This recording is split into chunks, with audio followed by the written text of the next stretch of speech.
এই ভিডিওটা মন দিয়ে দেখুন, হয়তো এই 1 মিনিট আপনার পুরো জীবনটাই বদলে দিতে পারে।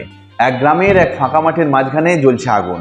হঠাৎ এক ব্যক্তি ছাগলের একটা বড় পাল নিয়ে সেই মাঠে ঢুকে পড়লো। আগুনের চারপাশে সে ছুটতে শুরু করলো, আর তার পেছন পেছন গোল গোল করে ছাগলগুলো ঘুরতে থাকলো। ছাগলগুলো জানেই না সামনে কি আছে, কোথায় বিপদ, শুধু দেখছে যে মালিক চলছে, তাই তার পেছনেই চলা উচিত। কিছুক্ষণ পর হঠাৎ মালিক ছাগলের পাল থেকে বেরিয়ে গেল।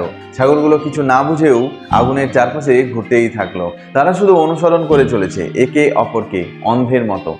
এই গল্পটা শুধু ছাগল, আগুন আর তার মালিকের নয়, এই গল্পটা আমাদের বাস্তব জীবনেরই প্রতিচ্ছবি। আমরা নিজেরা অনেক সময় এমনই করি, কিছু না বুঝেই, কিছু যাচাই না করেই, শুধু দেখেই অনুসরণ করি।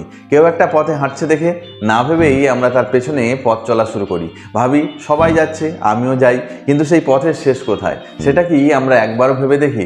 সত্যিটা হলো, বিপদ কখনো সামনে থাকা আগুনে নয়, আসল বিপদটা হলো নিজের চোখ বুজে ফেলা, অন্যের দেখানো পথে অন্ধভাবে হেঁটে চলা। এই গল্পটা আমাদের চোখ খুলে দেয়, আর এটাই শেখায় যে নিজের সিদ্ধান্ত নিজে নেওয়া, সেটাই জীবন বদলের আসল চাবিকাঠি। চোখ খোলা রাখুন, সচেতন থাকুন, আর মনে রাখুন, সবাই যে পথে হাঁটছে সেই পথই সবসময় ঠিক হয় না। যদি এই গল্পটা আপনার মনে একটুও নাড়া দেয়, তাহলে একটা লাইক দিন, শেয়ার করুন প্রিয়জনদের সাথে।